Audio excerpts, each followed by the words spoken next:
Dinosaurs, जो कि आकार में सबसे बड़े जीव थे और करीब 14 करोड़ सालों तक इन्होंने धरती पर राज किया। लेकिन उसके बाद ऐसा क्या हुआ? डायनासोर्स कहाँ विलुप्त हो गए? क्या इनसे भी बड़े किसी स्पेसीज ने इनको खत्म कर दिया या फिर इसके पीछे कुछ और कारण था? तो आज के इस वीडियो में हम इसी के बारे में बात करने वाले हैं। तो हेलो गाइस, मैं हूँ कासा और शुरू करते हैं आज के इस नए एपिसोड को।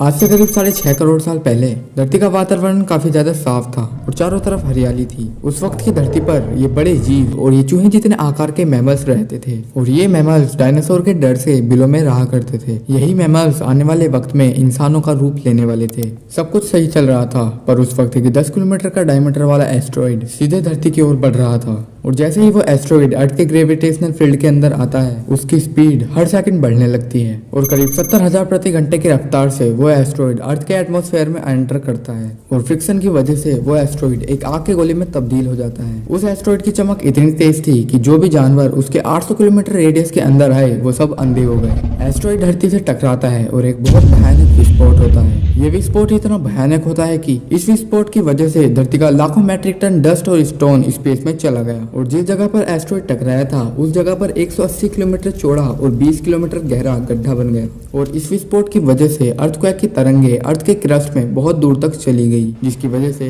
धरती के समुद्र में बड़ी बड़ी सुनामियां आ गई। इस विस्फोट में इतनी हीट और रेडिएशन निकली जिसकी वजह से जो भी जानवर इसके 800 किलोमीटर रेडियस के अंदर थे वे सब जलकर खाक हो गए और पेड़ों में जितना भी पानी था वो भाप बनकर उड़ गया। इस विस्फोट में उड़ने वाले जीव बच गए, लेकिन जो विस्फोट की वजह से लाखों मैट्रिक टन डस्ट और स्टोन स्पेस में गए थे, ठीक 40 मिनट बाद वे आग के गोलों के रूप में धरती पर बरसने लगे और जिसकी वजह से जो उड़ने वाले जीव बचे थे उनमें से 50% खत्म हो गए। इस विस्फोट की वजह से काफी ज्यादा मैट्रिक टन की धूल बनी थी जो कि थोड़े टाइम बाद बादलों का रूप ले लेती है और ये धूल की चादर कई किलोमीटर मोटी होती है, जिसकी वजह से सूरज की रोशनी का धरती पर पहुंच पाना बहुत मुश्किल हो गया था और इसकी वजह से धरती पर जितने भी पेड़ पौधे थे वे सब खत्म हो गए और इस विस्फोट से जो धूल के बादल बने थे उन्होंने धरती को चारों ओर से ढक दिया था।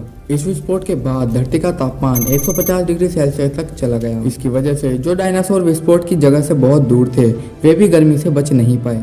इस विस्फोट में धरती की 75% स्पेसीज खत्म हो गई थी, लेकिन ये महाप्रलय किसी के लिए अच्छी साबित होने वाली थी और वो स्पेसीज थी मैमल्स। मैमल्स इस महाप्रलय से बच गए थे क्योंकि ये गर्मी से बचने के लिए बिलों में रहते थे और भूख से बचने के लिए इन्होंने सब कुछ खाना शुरू कर दिया था। विस्फोट के कुछ लाख साल बाद धरती पूरी तरह से डायनासोर से आजाद हो गई थी और जो मैमल्स जो चूहे के जितने आकार के हुआ करते थे अब वे आकार में बड़े हो गए थे और टाइम के साथ साथ वे विकसित भी होने लगे थे। आज से करीब 4.7 करोड़ साल पहले धरती का वातावरण आज के समान हो गया था। मैमल्स आज के बंदर के जैसे दिखने लगे थे, पर तभी धरती के टेक्टोनिक प्लेट में मूवमेंट होने लगी और उसके बाद कॉन्टिनेंट आपस में टकराने लगे और इन्हीं टेक्टोनिक प्लेट के मूवमेंट की वजह से मैमल्स विकसित होने लगे। तो ऐसा टेक्टोनिक प्लेट के मूवमेंट से क्या हुआ था जिसकी वजह से मैमल्स विकसित होने लगे? इससे आगे की कहानी आपको इसके पार्ट 2 में मिलेगी। अगर आपको इसका पार्ट 2 जल्द से जल्द चाहिए तो कमेंट जरूर करना, पर उससे पहले वीडियो को लाइक और चैनल को सब्सक्राइब जरूर कर देना।